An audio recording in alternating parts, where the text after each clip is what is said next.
innal hamdalillah nahmaduhu wa nasta'inuhu wa nastaghfiruhu wa nu'minu bihi wa natawakkalu alayhi wa na'udzu billahi min shururi anfusina wa min sayyiati a'malina may yahdihillahu fala mudilla lahu wa may yudlil fala hadiya lahu wa nashhadu anna muhammadan abduhu wa rasuluhu.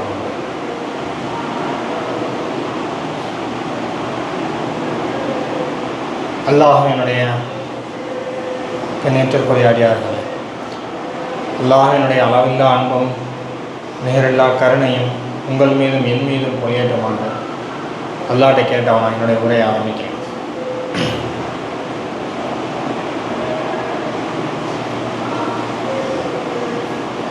நபி ஸல்லல்லாஹு அலைஹி வஸல்லம் வரதுக்கு முன்னாடி நபி ஸல்லல்லாஹு அலைஹி வஸல்லம் அதாவது நபியா ஆகிறதுக்கு முன்னாடி அவர்களுடைய சமுதாயத்தினரை வச்சு குறிப்பிடும் பொழுது ஐயாமுல் ஜாஹிலியா, அறியாமை காலத்து மக்கள் அப்படின்னு சொல்கிறோம். ஏன் சொல்கிறோம் அப்படின்னு சொன்னால், அவங்களுக்கு நன்மை எது தீமை எது தெரியாது, எது சரி தப்பு, எது பாவமான காரியம், எது நன்மையான காரியம் எதுவுமே தெரியாது. திருமணத்துக்கும் விபச்சாரத்துக்குமே வித்தியாசம் இல்லாத ஒரு வாழ்க்கையை தான் அந்த மனிதர்கள் வாழ்ந்துக்கிட்டு வந்தாங்க. மது பிரியர்களாகவும் பெண்களை ஒரு போக பொருளாக பார்க்கக்கூடியவர்களாகவும், பெண் குழந்தைகள் பிறந்தால் அதை உயிரோடு புதைக்கக்கூடிய மனிதர்களாகவும், தன்னுடைய வியாபாரத்தில் வட்டியை வச்சிருக்கக்கூடிய மனிதர்களாகவும் இப்படித்தான் அவருடைய வாழ்க்கை இருந்துச்சு. எங்கேயுமே நீதி, நேர்மை, நியாயம் அப்படின்ற விஷயத்துக்கே இங்கே வேலை இல்லை. அது மட்டும் இல்லாமல்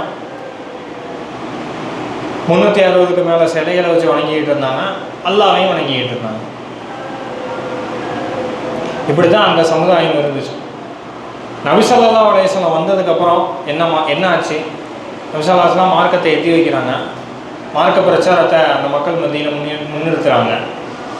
முன்னிறுத்தின உடனே என்ன செஞ்சான்? அதை எதிர்த்தான். நபி ஸல்லல்லாஹு அலைஹி வஸல்லம் பைத்தியம்னு இருந்தான். நபி ஸல்லல்லாஹு அலைஹி வஸல்லம் கிட்ட 10 வருஷம் மக்காவில் அந்த பிரச்சாரம் பண்ணிக்கிட்டு இருக்கிறாங்க. ஓரிரை கொள்கையை எடுத்து வைக்கிறது மட்டும்தான் அந்த 10 வருஷமும் அவங்களுக்கு வேலை. அதுக்கப்புறமா தான் அல்லாஹ் சட்டங்களை இறக்குறது, ஒவ்வொரு விஷயத்தை தடை செய்கிறது, ஹராம் ஹலாலை பற்றி சொல்கிறது, மித்த விஷயங்கள் எல்லாத்தையுமே சொல்லணும். இப்படிப்பட்ட ஒரு சமுதாயம் நபி ஸல்லல்லாஹு அலைஹி வஸல்லம் மரணிக்கும் பொழுது கிட்டத்தட்ட 23 ஆண்டு கால மார்க்க பிரச்சாரத்திற்கு பிறகு எப்படி இருந்துச்சு? ஹஜ்ஜத்துல் விதால எத்தனை சஹாபாக்கள் இருந்தாங்க? 1 லட்சத்திற்கும் மேலே சஹாபாக்கள் அந்த இடத்துல இருந்தாங்கன்னு சொல்லிட்டு நம்மளால் பார்க்க முடியும். அவங்கள விட நம்ம ஒன்றும் பாவம் செஞ்சுருக்கக்கூடிய சமுதாயமாக நம்ம இல்லை. நமக்கு மேலே எல்லா பாவத்தையும் செஞ்சுக்கிட்டு இருந்தான். எந்த ஒரு பாவமான செயல் எடுத்தாலும் நமக்கு மேலே தான் அவன் செஞ்சுக்கிட்டு இருந்தான். மது எடுத்துக்கிட்டாலும் சரி, பெருமை, கீழே ஒட்டகத்தில் போய்கிட்டு இருந்தால் கீழே ஒரு பொருள் விழுந்துச்சுன்னா குனிஞ்சு எடுக்க மாட்டான், அந்த அளவுக்கு பெருமை. இந்த சமுதாயத்தை நபி ஸல்லல்லாஹு அலைஹி வஸல்லம் எதை வச்சு மாற்றினாங்க? திருக்குரானை வச்சு தானே மாற்றினாங்க. அல்லாஹ் வழங்கின அந்த திருக்குரானுடைய வசனங்களை வச்சு தானே மாற்றினாங்க. அதே குரான் தானே நம்மகிட்டேயும் இருக்குது. 1400 வருஷத்தில் வேறு எதுவும் அப்கிரேடட் வெர்ஷன் வந்துருச்சா குரானில்? இல்லை, இந்த குரான் இல்லை, வேறு குரான் வச்சுருந்தேன்னு அல்லாஹ் யார் மூலியமாவது கொடுத்து அனுப்பிச்சுட்டானா? அதே குரான் தானே நம்மகிட்டேயும் இருக்குது. அதே வசனங்கள் தானே நம்மகிட்டேயும் இருக்குது. எந்த வசனம் சஹாபாக்களுக்கு அருளப்பட்டுச்சோ அதே வசனம் தான் நம்மகிட்டேயும் வச்சுருக்குறோம். அல்லாஹ் குரானில் ஒவ்வொரு இடத்துலையுமே இது மூமின்களுக்கு அருளப்பட்ட வேதம்னா சொன்னால், மக்களே சமுதாயத்தை தானே அல்லாஹ் குறித்து பேசுகிற இடத்துல எல்லாம் ஐயூஹன் நாஸ் அப்படின்னு தானே அல்லாஹ் சொல்கிறான். இப்போ அப்படிப்பட்ட வேதம் தானே நம்மக்கிட்ட இருக்குது. நம்மக்கிட்ட ஏன் மாற்றம் வரலை? அதே வேதம், அதே மார்க்கம், அதே ஹதீஸு, அதே நபி ஸல்லல்லாஹு அலைஹி வஸல்லம் வழிமுறை, அதே சிலபஸ் தானே. 1450 வருஷமா சிலபஸ் ஏதாவது மாறுனுச்சா? ஆனால் நம்மக்கிட்ட மட்டும் ஏன் மாற்றம் வரலை? அந்த மனிதர்கள்ட்ட வந்த மாற்றம், சஹாபாக்கள்கிட்ட வந்த மாற்றம், நபி ஸல்லல்லாஹு அலைஹி வஸல்லம் காலத்தில் நபி ஸல்லல்லாஹு அலைஹி வஸல்லம் இருந்த மக்களுக்கு ஏற்பட்ட மாற்றம் உள்ளத்தின் மூலமாகவும் செயலின் மூலியமாகவும் சொல்லின் மூலியமாகவும் ஏற்பட்ட மாற்றம் நமக்கு ஏன் வர மாட்டேங்குது? நம்மளுடைய சொல்லுல ஏன் அந்த மாற்றம் வரலை? நம்மளுடைய செயல்ல ஏன் அந்த மாற்றம் வரலை? நம்மளுடைய சிந்தனையில ஏன் அந்த மாற்றம் வரலை? அல்லாஹ் குர்ஆன்ல சொல்றான்ல, புறம் பேசி திரிபவர்களுக்கு கேடுதான், குத்தமான நரகத்துல நான் போடுவேன் அப்படின்னு சொல்லி அல்லாஹ் சொல்றான். இந்த வசனம் இங்க இருக்கிற யாருக்காவது தெரியாதா? எல்லாருக்கும் தெரியும். இங்கே இல்லை, பெரும்பாலான எல்லா சபைகள்லையும் இந்த வசனம் தெரியும். ஆனால் நம்மளுடைய அன்றாட வாழ்க்கையில், தினசரி வாழ்க்கையில், ஆணாக இருக்கட்டும் பெண்ணாக இருக்கட்டும், விதிவிலக்கெல்லாம் கிடையாது. இதுக்கு புறம் பேசாமல் நம்மளால் இருக்க முடியுதா? புறம்னா நம்ம மக்கள்கிட்ட என்ன ஒரு புரிதல் இருக்குது அப்படின்னா, நான் என்ன இல்லாததையா சொல்லிட்டேன், இல்லாத சொல்கிறதுக்கு பேர் அவதூறு, இருக்கிறத சொல்கிறதுக்கு பேர் தான் புறம். ஒருத்தர் ஒரு தப்பு செய்கிறாரு அல்லது ஒரு கூட்டத்தினர் ஒரு தப்பு செஞ்சுட்டாங்க, மார்க்கத்துக்கு முரம்பாகவே அவங்க செஞ்சுட்டு போடுமே, அதை நீங்கள் யார்கிட்ட சொல்லணும்னா அதை செஞ்சவன்கிட்ட போய் மூஞ்சிக்கு நேராக இந்த இருக்குப்பா இப்படி நீ செய்கிற, இதை நபி ஸல்லல்லாஹு அலைஹி வஸல்லம் காட்டி தரலை, நீ செய்கிறது நபி ஸல்லல்லாஹு அலைஹி வஸல்லம் சொல்லி தந்ததுக்கு மாறாக இருக்குது, அல்லது சொல்லித்தராத ஒரு விஷயத்தை நீ செய்கிற, இது நீ மாற்றிக்கிட்ட அப்படின்னு சொன்னால் உனக்கு அது நன்மையை பயக்கும் அப்படின்னு சொல்லி அந்த மனிதர்கிட்ட சொல்கிறது சரியா? இல்லை அவர் அப்படிலாம் செய்கிறாரு, அங்கே அப்படி செய்கிறாங்க, அந்த பள்ளிவாசல் அதை செய்கிறாங்க, அவங்கெல்லாம் இப்படி தொழுகிறாங்க, இவங்கெல்லாம் இப்படி துவா கேட்குறாங்க, இவங்க பள்ளிவாசலில் 2 பாங்கு சொல்கிறாங்க, இப்போ யாருமே அதை இல்லைன்னு சொல்லலை, எல்லாருக்குமே தெரியுமே. உண்மையிலேயே அதை நீங்கள் அந்த மக்கள் மேலே நீங்கள் நல்லெண்ணம் கொள்றீங்க, அந்த மக்கள் மாறணும்னு நினைக்கிறீங்கன்னா அதை அந்த மக்கள்கிட்ட அழகிய முறையில் ஏற்றி வைக்கணும். நபி ஸல்லல்லாஹு அலைஹி வஸல்லத்தை குறித்து அல்லாஹ் குர்ஆனில் சொல்கிறான், நீங்கள் இந்த மக்களின் மீது கடுமையாக நடந்திருந்தீங்கன்னா, உங்களுடைய பேச்சு கடுமையாக இருந்துருந்துச்சு அப்படின்னு சொன்னால் இந்த மக்கள் உங்களை விட்டு விரண்டு ஓடி இருப்பாங்க. நீங்கள் அல்லாஹ்வின் கருணையை கொண்டு பிற மக்களுக்கு அன்பாக இருக்கிறீங்க அப்படின்னு சொல்லி அல்லாஹ் சொல்கிறான். இப்போ நபி ஸல்லல்லாஹு அலைஹி வஸல்லம் அப்படிப்பட்ட சமுதாயத்தை எப்படி மாற்றினாங்க? ஏய் மாறலைன்னா தொலைச்சு போடுவேன் அப்படியா மாற்றினாங்க? எப்படி நீ எப்படி செய்ய போகலாம் அப்படியா மாற்றினாங்க? அவங்களுடைய கண்ணியமான முறையில் தானே பேசி அதை மாற்றினாங்க, தாவா செஞ்சாங்க. இன்னைக்கு நம்மளுடைய செயல் அப்படி இருக்கா? நபி ஸல்லல்லாஹு அலைஹி வஸல்லம் செஞ்ச தாவாவோட நம்ம செய்யக்கூடிய தாவாவை நம்ம ஒப்பிட்டு பார்த்தோம்னா நம்மளுடைய தாவா அப்படி இருக்கா? ஏதோ அவன் தப்பாக செஞ்சுட்டான், நான் செய்கிறது தான் சரி அப்படிங்கிறத அவனை வலியுறுத்தி அவனை ஒரு மாதிரி மன உளைச்சலுக்கு ஆளாக்கி அவனுடைய நம்ம சொல்ல வந்த நோக்கத்தையும் அந்த இடத்துல பாழாக்கி நீ என்ன என்னைய சொல்கிறது நான் என்ன கேட்குறதுங்கிற மனநிலைக்கு அவன் போயிடறான். அப்படி தான் இருக்குது, யதார்த்தமான சூழ்நிலை அப்படி தான் இருக்குது. உண்மையிலே ஒருத்தருக்கு நம்ம நல்ல விஷயத்தை எத்தி வைக்கணும் அப்படின்னு சொன்னால் அந்த இடத்துல அந்த கருணை இருக்கணும், அன்பு இருக்கணும், மென்மை இருக்கணும். அப்போ தான் அதை மாற்ற முடியும். 4 பேர்கிட்ட போய் அந்த விஷயத்தை சொல்கிறதின் மூலியமாவோ அல்லது அவனுக்கு போட்டிக்கு காந்து எதிர்த்து அவன் எங்கே போய் அதை சொல்கிறானோ அதே சபையில் போய் அதை சொல்லினா நமக்கு எதிர்ப்பு தான் வரும். எங்கே எப்படி எப்படி பேசணுமோ அப்படி தான் பேசணும். அவன்கிட்ட முதல்ல பழகணும், அன்பான முறையில் அவனை நண்பனாகணும், அப்புறமா அவன்கிட்ட எத்தி வச்சா அந்த செய்தி எடுபடும். ஆனால் நம்மளுடைய செயல்கள்லாம் எப்படி இருக்குன்னா அவனை புறப்பாடுறது தான் வேலையாக இருக்குது. ஒவ்வொரு கட்டத்திலையும் நபி ஸல்லல்லாஹு அலைஹி வஸல்லம் அவங்களுடைய வாழ்க்கையில் கருணையை கடைபிடிச்சிருக்கிறாங்க. எந்த இடத்துலையுமே ஒரு எடுத்துக்காட்டுக்கு சொல்லணும்னா தாயிஃப் நகரத்தில் போய் மார்க்க பிரச்சாரத்தை எத்தி வைக்கிறாங்க. அங்கே என்ன நடந்துச்சு? நபி ஸல்லல்லாஹு அலைஹி வஸல்லத்துக்கு இது வரைக்கும் அவங்க வாழ்க்கையிலே சிரமப்பட அந்த மாதிரியான ஒரு சிரமத்தை அவங்க எதிர்கொண்டிருக்கவே மாட்டாங்க. அப்படிப்பட்ட ஒரு சிரமத்தை அவங்க எதிர்கொண்டிருக்கிறாங்க. சுயநினைவே இல்லாமல் போய் மூர்ச்சையாக கீழே விழுந்துட்டாங்க. அல்லாஹ் மலக்குமார்களை அனுப்பி இந்த ஊரை நீங்கள் ஏதாவது பண்ணுறாருந்தா பண்ணிக்கிறீங்கன்னு சொல்லி அல்லாவே கொடுத்துட்டான். நபி என்ன செஞ்சாங்க? அந்த இடத்துல சொல்லியிருந்தா 2 மலைக்கு நடுவில் வச்சு ஊரை ஒன்றுமில்லாம ஆக்கியிருப்பாங்க மலைக்கு. அப்படியா நபி ஸல்லல்லாஹு அலைஹி வஸல்லம் செஞ்சாங்க? இன்னைக்கு நம்மள்டெல்லாம் கேட்டால் அப்படி தான் சொல்லிடுவோம் போல. ஒரு ஊரில் நம்மளை பிரச்சாரத்துக்கு போகிறோம், 4 பேர் சேர்ந்து அடிச்சுக்கிட்டாங்க, அல்லாஹ் இப்படியெல்லாம் ஒரு அருளை நமக்குலாம் கொடுத்தான்னா செஞ்சிருங்கன்னு சொல்லிட்டு போயிடுவோம் போல. நம்மளாம் நம்மளுடைய சிந்தனையை பார்த்தா அப்படி தான் இருக்குது.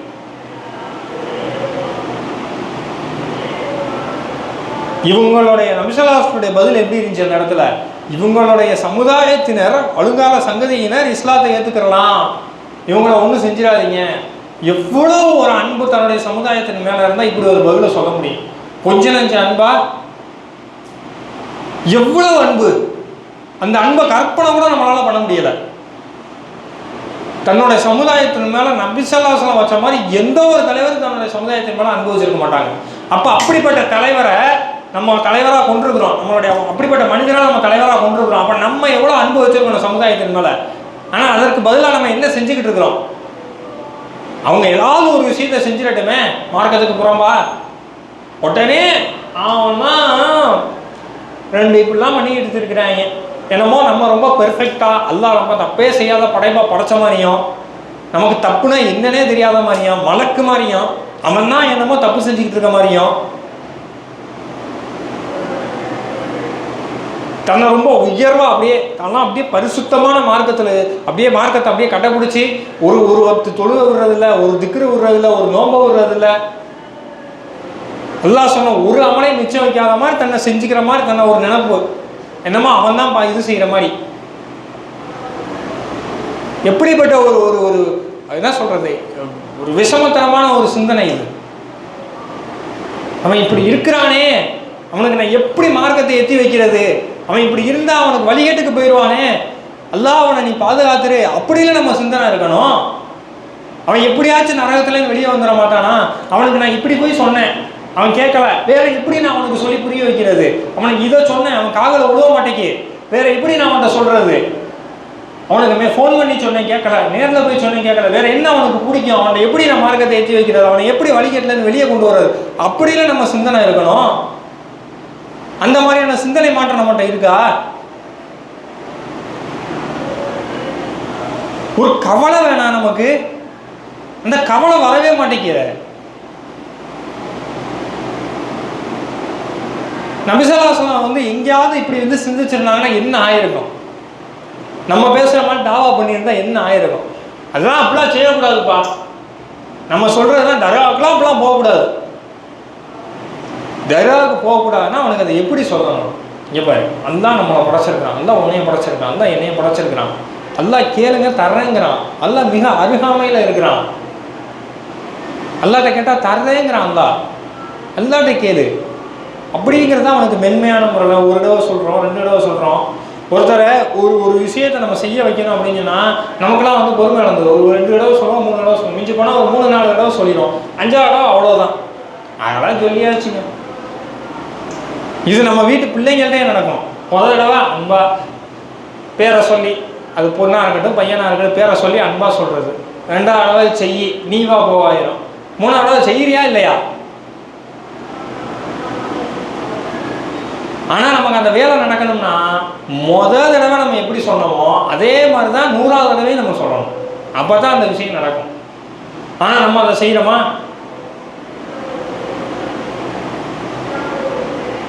நம்மளுடைய தாவா களங்கள் எப்படி இருக்கு, நம்மளுடைய மார்க்க பேச்சுக்கள் எப்படி இருக்கு, நம்ம மற்ற மக்கள்கிட்ட அவங்கள பற்றி பேசுறது எப்படி இருக்கு,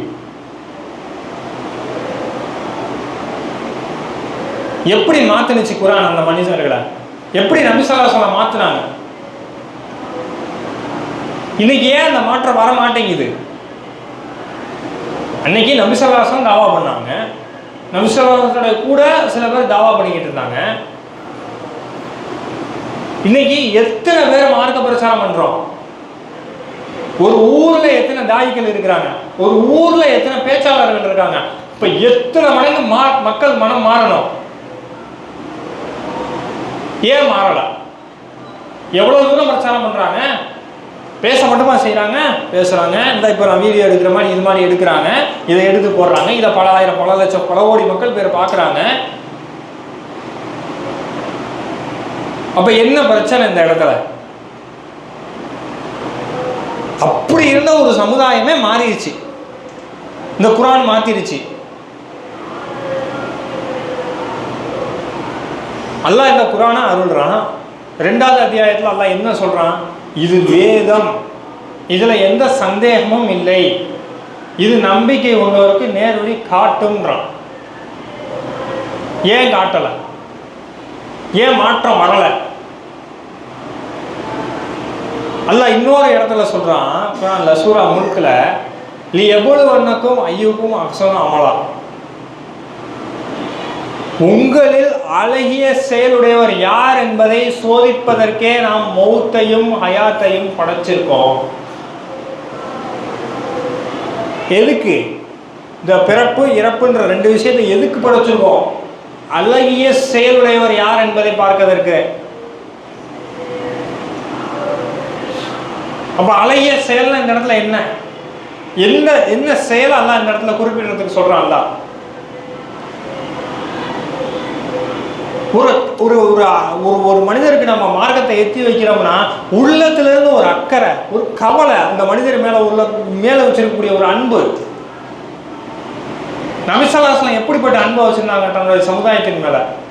நபி ஸல்லல்லாஹு அலைஹி வஸல்லம் சொல்றாங்க, நான் என் சமுதாயத்தினர் மக்களை அப்படியே நரகத்தின் விளிம்புல இருக்கிறாங்க, அவங்களை அப்படியே இடுப்பை பிடிச்சி நான் இப்படி இங்கிட்டு இழுக்கிறேன் அப்படிங்கிறாங்க. எப்படி? அப்படியே விளிம்புல இருக்கிறவங்கள நான் பிடிச்சி இழுக்கிறேங்க. இன்னைக்கு நம்மளுடைய சிந்தனை இப்படிப்பட்ட ஒரு சிந்தனையா இருக்கா? இந்த சிந்தனையில நம்ம இருக்கிறோமா? யாரா இருக்கட்டும், ஒரு கூட்டத்தில் பேசக்கூடிய பேச்சாளராக இருக்கட்டும், அல்லது ஒரு பக்கத்து வீட்டு அம்மாட்ட பேசக்கூடிய ஒரு பெண்மணியாக இருக்கட்டும், நம்ம வீடு இருக்குது, நம்ம வீட்டுக்கு சுற்றி 4 பக்கத்துலேயும் வீடு இருக்காங்க. இந்த வலது பக்கம் இருக்குது, இடது பக்கம் இருக்குது, மேல் வீடு இருக்குது, பின்னாடி வீடு இருக்குது. அவங்கள்ட்ட வீட்டில் இருக்கக்கூடிய பெண்கள் நம்ம இப்படிப்பட்ட ஒரு சிந்தனையோட மார்க்கத்தை எத்தி வைக்கிறோமா? மார்க்கத்தை எத்தி வைக்கிறோமான்ற கேள்வியை நம்மளை கேட்டுக்கலாம். அவங்கவுங்க செய்கிறவங்க அல்லாவும் அவங்களும் அறிவாங்க. நம்ம இந்த சிந்தனையோட மார்க்கத்தை எத்தி வைக்கிறோமா? அப்பதானே அந்த மாற்றம் வரும், அப்பதானே உள்ளங்கள் மாறும்.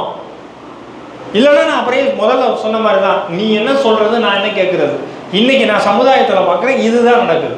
நீ என்ன என்னைய தர்காவுக்கு போக வேணாம்னு சொல்றது, நீ என்னைய கந்தூரி நடத்த வேணாம்னு சொல்றது. நான் இன்னும் சூப்பராக நடத்துவேன் பாரு. இந்த வருஷம் 10 லட்ச ரூபாய் செலவு பண்ணி நடத்துறேன்னா அடுத்த வருஷம் பாரு 20 லட்ச ரூபாய் செலவு பண்ணி நடத்துறேன். இது என்ன? அவனை மேற்கொண்டு பாவத்தை தூண்டுறதுக்கு ஏத்தாப்புல செய்ய வேண்டிய வேலை தானே இது, செய்யற வேலை தானே இது.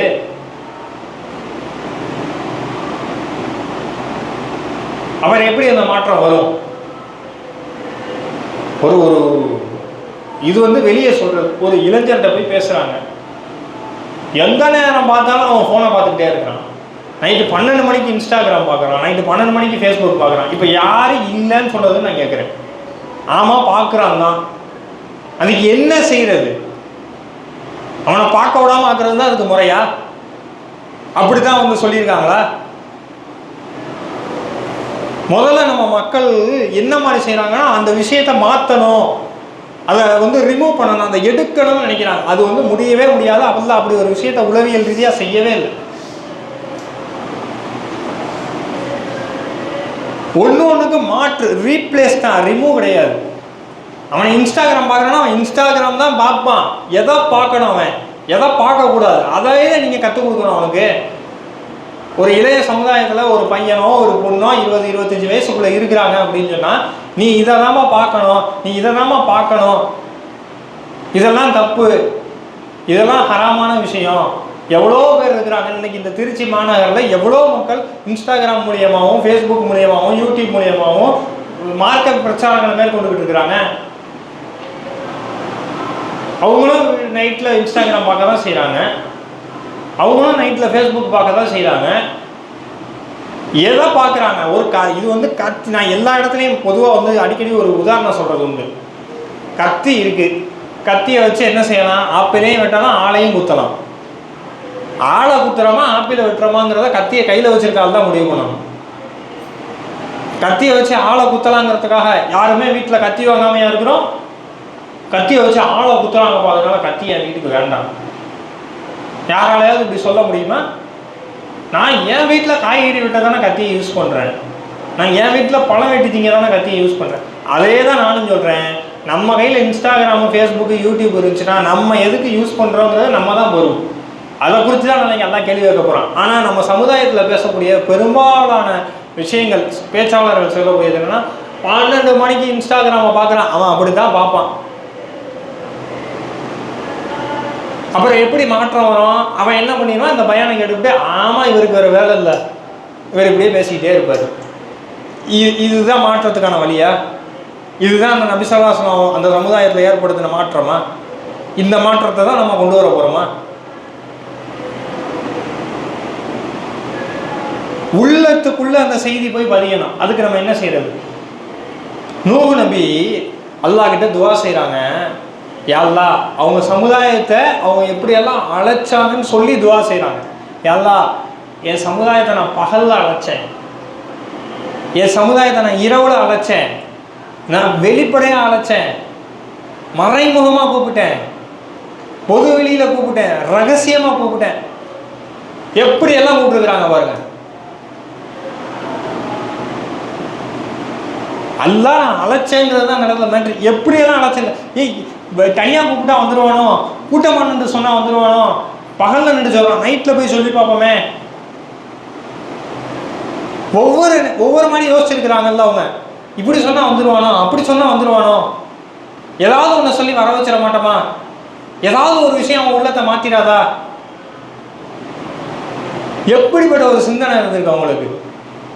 அல்லாஹ் எதுக்கு இதை எடுத்து காட்டுறான் நமக்கு? இந்த விஷயத்தை இந்த நபி இப்படி துவா செஞ்சாருன்னு அல்லாஹ் சொல்லக்கூடிய நோக்கம் என்ன? திருக்குறான்ல எதுக்காக அல்லாஹ் நமக்கு இதை திருக்குறான்ல சொல்லணும்? என்ன தேவை வந்துச்சு அல்லாஹ்க்கு இதை சொல்றதுக்கு? இதுக்கான காரணம் என்ன? அவங்க இப்படியெல்லாம் செஞ்சாங்கப்பா, நீ செய்ய. அதானே இதுக்கு முன்னாடி நிறைய படிப்பினைகள் இருக்கு. அதுல ஒரு படிப்பினையை நான் சொல்றேன். இதுக்காக மட்டும்லாம் அல்ல அதை சொல்லலை. இதுக்கு பின்னாடி படிப்பினைன்னு பேச ஆரம்பிச்சோம்னா பேசிக்கிட்டே இருக்கலாம். அதுல ஒரு படிப்பினையை நான் சொல்றேன். இப்ராஹிம் நபியை பத்தி அல்லாஹ் குர்ஆன்ல நிறைய இடத்துல பேசுறான்ல. இப்ராஹிம் நபியை குறித்து அல்லாஹ் என்ன சொல்றான்? அவர் ஒரு சமுதாயமா செயல்பட்டார். யாரு? இளைஞர். எந்த நபியுமே அல்லாஹ் இப்படி சொல்லலை. இளைஞரா இருந்து சமுதாயமா செயல்பட்டார். எவ்வளவு தியாகம், எவ்வளவு கஷ்டம், எவ்வளவு தைரியம் அவங்களுக்கான. ஊரே வெளியே போயிட்டாங்க. அந்த ஊர்ல அந்த சிலையெல்லாம் வைக்கிற இடம் இருக்குது. அங்கே போய் இருக்கிற சிலையெல்லாம் அடிச்சு உடச்சுக்கிட்டு பெரிய சிலை கழுத்துல தூக்கி அந்த கோடாரியை போட்டுக்கிட்டு எவ்வளோ கெத்து, எவ்வளோ தைரியம் இருந்துன்னா செஞ்சிருப்பாங்க. வந்து கேட்டால் அந்த சிலையவே கேட்டுக்க, எப்படி ஒரு பதில்? எவ்வளவு தைரியம் இருந்தால் அவங்க இதை செய்வாங்க. அல்லாஹ் மேலே எவ்வளவு நம்பிக்கை இருந்தால் அதை செய்வாங்க. இப்படியா நீ பேச? கூப்பிட்றா, நெருப்பு குண்டத்தை போடு, தூக்கி போடுறதுனால உள்ள போட்டுக்க. எவ்வளோ தைரியம் இருந்தால் சொல்லியிருப்பாங்க, போட்டுக்க. என்ன நடந்துச்சு கடைசியில்? ஒன்றும் நடக்கலை. தூக்கி போட்டாங்க, அவங்க மாட்டுக்கு அழகாக எந்திரிச்சு வந்துட்டாங்க. அல்லாஹ் நெருப்புட கட்டளை இட்டுட்டான், நெருப்பே நீ குளிர்ந்து விடு.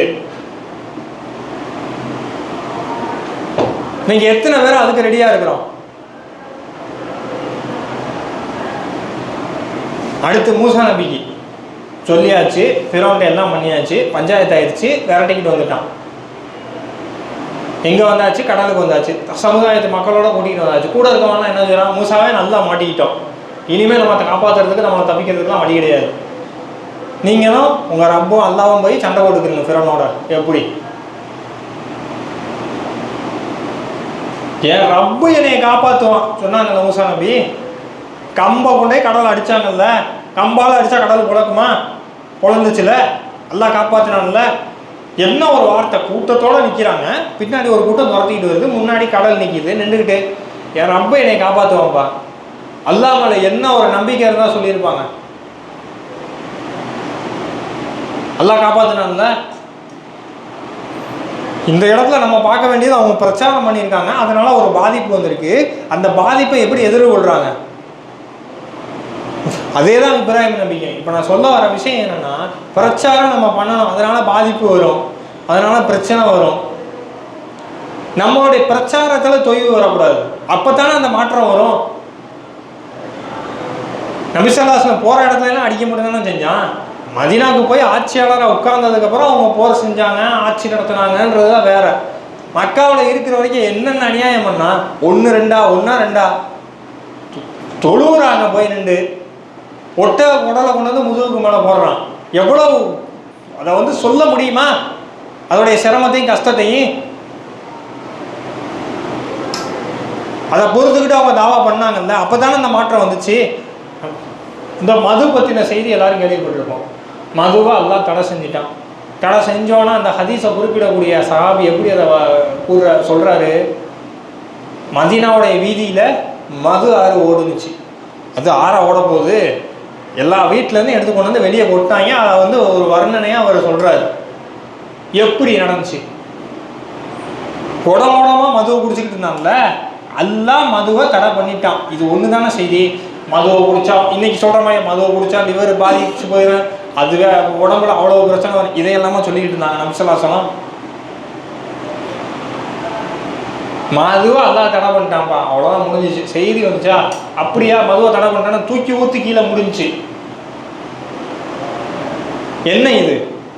மதுவை அது வரைக்கும் மதுவை குடிச்சுக்கிட்டு தானே இருந்தாங்க, அது வரைக்கும் மதுவை வந்து கன்சியூம் பண்ணிக்கிட்டு தானே இருந்தாங்க.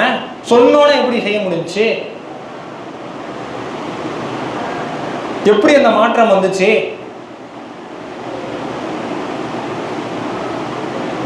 முதல்ல நம்மளுடைய மாற்றம் வேணும் அப்படின்னு சொன்னால் முதல்ல நம்மளுடைய சிந்தனை மாறணும்.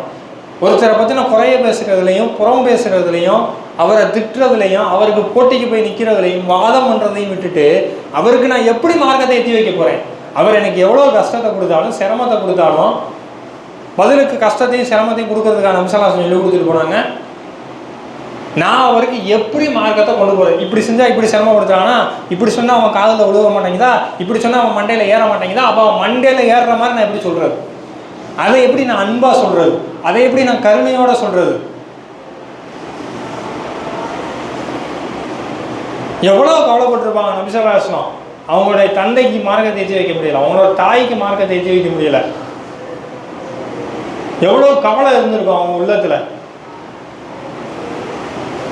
ஒரு சஹாபி வர்றாரு, அவருடைய தந்தையை பற்றி கேட்குறாரு, நரகத்தில் இருப்பாங்க நபி ஸல்லல்லாஹு அலைஹி வஸல்லம் சொல்கிறாங்க. சொல்லிவிட்டு அவர் கவலையோடு திரும்பி போகிறாரு. நபி ஸல்லல்லாஹு அலைஹி வஸல்லம் அவரை கூப்பிட்டு ஆறுதல் படுத்துறாங்க, எங்கள் பாப்பாவும் நரகத்தில் தான்ப்பா இருக்கிறாங்க. அதனால அந்த செய்தி ஒன்றும் மாற போகிறதில்லை. அவரை எப்படி ஆறுதல் படுத்துகிறாங்க, தன்னுடைய சமுதாயத்தின் மக்களுடைய உள்ளத்தை எப்படி பார்க்குறாங்க நபி ஸல்லல்லாஹு அலைஹி வஸல்லம். இன்னைக்கு நம்ம அப்படி பார்க்குறோமா? ஆளக்கூடிய எல்லா மக்களுமே தவறு செய்யக்கூடியவர்கள் தான். ஆனால் நமக்குன்னு வரும்பொழுது இந்த பயானு அவனுக்கு தாங்க, இந்த செய்தி உனக்கு தானே இந்த செய்தி. இன்னும் சிலர் என் பிள்ளைய நான் எப்படியாவது மார்க்கத்தில் ஈடுபாடு உள்ளவனை மாற்றிடணும், என் பொண்ணை நான் எப்படியாவது மாற்றிடணும், ஈடுபாடு இல்லாமல் இருக்கிறாங்க. தொழுவ மாட்டேங்கிறா, பயானுக்கு போக மாட்டேங்கிறான், ஒரு மார்க்க விஷயத்தை ஃபாலோ பண்ண மாட்டேங்கிறான் என் பிள்ளை. யாருமே இல்லைன்னு சொல்ல, முதல்ல நீங்கள் ஃபாலோ பண்ணிட்டீங்களா கரெக்டாக? நம்ம தான் முதல்ல மாறணும். எந்த ஒரு சமுதாயம் தன்னை மாற்றிக்கொள்ள முயற்சி பண்ணலையோ அந்த சமுதாயத்தை அல்லாஹ் மாற்ற மாட்டேன்ட்டான். அப்போ முதல்ல நான் மாறணும், முதல்ல எனக்குன்னு யோசிக்கணும். மார்க்க விஷயத்தில் அல்லாஹ் ஒரு வசனத்தை சொல்கிறானா, ஒரு ஹதீஸை கேட்குறோமா, ஒரு பயானை கேட்குறோமா, இந்த செய்தி எனக்கு, நான் தான் முதல்ல மாறணும். அப்போ தான் நம்மளை சுற்றி இருக்கிறவங்க நம்மளை பார்த்து மாறுவாங்க. முதல்ல நமக்குன்னு நினைக்கணும். முதல்ல என்னை சுற்றி இருக்கவங்களுக்குன்னு நினைக்கக்கூடாது, என் பிள்ளைக்குன்னு நினைக்கக்கூடாது, எங்கள் வாப்பாவுக்கு உம்மாக்கு என் பொண்டாட்டிக்கு என் வீட்டுக்காரருக்குன்னு நினைக்கக்கூடாது. முதல்ல இது எனக்கு அப்படின்னு நினச்சா தான் அந்த மாற்றம் வரும்.